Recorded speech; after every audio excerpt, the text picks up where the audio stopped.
Okay. Robbie has grown up quite a bit since the last time we were here. Who? Robbie Berry. That's his little girl, is that what that is? Or his little boy? Michael is so cute when he tries to be a talk show. No, I guess. Okay. Yes, that's true. My son Robbie has grown up quite a bit since last time I was here. Just about a year. I was jealous.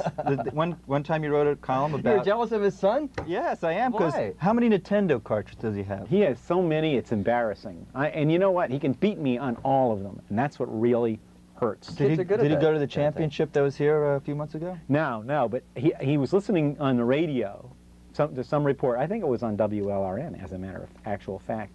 I admire his taste in radio stations. Yeah. And does he listen to WDNA or? Isn't that a gene? No, it's a radio station a little bit to the left of WLRN. Much better radio station, actually. Now, see, we're getting away from the subject. Yeah, Robbie's Nintendo skills. Oh yeah, he was really impressed that you could win up to $100,000 that's prizes. Right. That was this morning from playing Nintendo, and this is after I had told him for approximately 2 years now that you'll never get anywhere. No one's ever going to pay you to play Nintendo. And here, the first really good job offer he gets, over the radio in his mind anyway, is playing Nintendo. And how much Nintendo do you play? I play very little, and I'll tell you honestly why. First, it rots the mind. Second, there are much better things to do culturally with your life. And third, my son, the little son of a bitch, can beat me at every single game he has. Well, don't have to worry because his mind is rotting as he plays. I know, but he's getting better and better. Oh. And it's actually the same basic motor skills as you need to do a lot of high-paying jobs, like fly airplanes, which is just like essentially, as I've concluded, no different from Nintendo, only the stakes are a little lower. So, is Robbie... computer skills. Does Robbie have a lot of friends in the neighborhood who plays his Nintendo games? No, comes on over, or is that a boring question? No, well, I could just imagine you. To do with a question I could imagine Dave Barry at his pretty soon you're going to say, little kids running around. Well, Dave, just how many garbage cans do you have around here?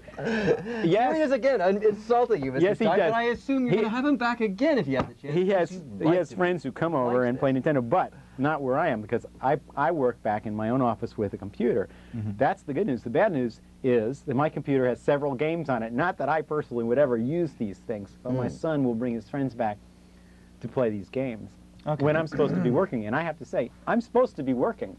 Right now?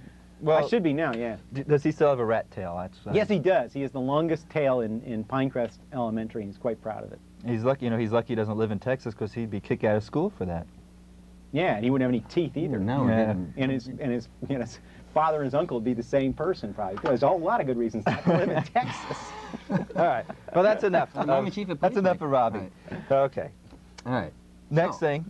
Right. Next thing on the What's next? What is next? This is I can't wait to hear. Where do you get the topics from? No, because every week I read you, Dave. You're like part of my family. Okay. I don't know if you know this, but Tropic Magazine is like why I buy the newspaper. He really worships you, and you just come on the show and trash him. But he loves it. He knows I'm just kidding. We're close personal. If you'd only dress up in like a leather miniskirt and some fishnet stockings, I think he'd like it better, wouldn't you? Mr. Poe, no. I told you not today, okay? I told you later. We'll talk about that. Okay, I have to do this. I think because your publisher called me up and he wanted me to ask you what your next book is about. Michael, right now, my next project I'm working on, now I'm trying to finish a book about traveling, about how to travel in all the different states of the Union and all the different countries of the world. So with all this money you've been making, you can travel No, I'm too busy sitting at home writing this book without actually going to any of these places. All the information I've got so far is from the encyclopedia. Seriously, I sit there with the encyclopedia and go, Switzerland. Is it a new encyclopedia at least? No, it's not even a new encyclopedia. Yes, I'm writing about countries that don't even exist anymore, probably. Okay, well, so it's about traveling, next book, fine. And you put yourself on a deadline? Or is it just kind of flow out and it's finished? I might have some more interesting questions. I am on a deadline. The deadline is approximately a year ago. I'm working on a book that's late. It's like having the term paper from hell. Thank God you have an agent who's drunk all the time. He doesn't know the difference. Not all the time. Sometimes he sleeps. Deadline's coming up pretty soon here. Yeah, all he has to do is send me contracts. He doesn't write the books. It's not fair. It's not fair. All right. But you get to make all these personal appearances, like this one. Quiet, Mr. Poe. I'm trying to get information. Oh, I'm sorry, Mr. Do you sit down and write a full Do you guys word? coordinate your wardrobes? Because you're both wearing jackets and T-shirts. A look, I might add, that went out in 1973. Did it? For hip, Did it? Yeah. We're waiting for hip dudes. Stop wearing very, it. Briefly, it came back with what's his name, Don Johnson. This is a very current T-shirt. You can imagine. I noticed how you right up to the Tony the Tiger. That's great. That's great. Okay. And I believe the cut of this jacket. Who is cares? Very. I noticed how you avoided that question. What are you trying to hide? You don't. Do you write all your columns at one sitting? He writes them all at once. Every single column, everyone, including the ones that will appear like years from now, they were all written at one sitting. Yeah. Yeah. Very insightful question, Mr. Stark. I've got a lot of people who've been asked that one before. Well, I'm sure this would have been a good interview if Mr. Poe wasn't here. Yeah, we would have really gotten to we would have really plumbed the depths of my personality and found out who the real Dave Barry really is. Well, that's a perfect question. Who is Dave Barry? What kind of a guy is Dave? We only have 2 minutes. Is there enough time? Is there a crying man underneath the happy clown face? That's the question we'd like. I'm so sad. That's a good question. The way you just said that really touched me, Dave. It's very poignant. Is everything okay? No, it's not. How are things? And I'm glad we had a chance to talk about it. Well, we'd like to hear more, but we're out of time. Yeah, we're out of time. Well, no, we still have a few more minutes, but... I want to thank everybody for tuning in, at least, to Mr. Stock and Mr. Poe show. We have wants to play I want to hear about his personal problems, Mr. Stock. No, I don't think that's necessary. Let's hear him. But is everything okay? I mean, is everything okay? Yeah. I'm fine. How are you doing?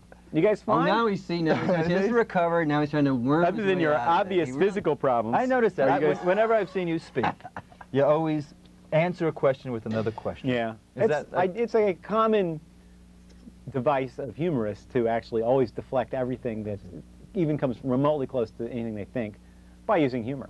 It's a well-known. Well, why is that? So I asked the question. Why do you think that? So's your old man. Am I quick or what? That's great. Well, that's it. That is the end of the show. We want to thank everybody for tuning in. I don't see the credits roll. Well, it's the end of the show. I'll just say goodbye and we'll keep on talking and they'll stop us. They do that on some big shows. They keep talking as if they're having a fascinating... Actually, I wanted Mr. Weiser to come on and shake everybody's hand at the end of the show like they do at Johnny Carson and well, it's finished. We're ready. All right, it's the end of the show. Roll the credits. It's the end of the show. Oh, we got to sit down, though. Wait, shake hands with the... Oh, there are the credits. Okay. Now we can really say goodbye. It was really great. And goodbye, everybody. Thank you. Good show there. Yeah, thanks. Very nice. Nice show. Yeah, very good. Yeah, well, thank you very much, David. Just shook the hand of Pulitzer Prize. Did I shake your hand before? Thanks. We got to do this again. No, this is great. Really? Oh, thank you. It's great. That's very good. Some more. High five? Yeah. A couple of hip dudes like us. Sure. You are a happily married man now, right? My next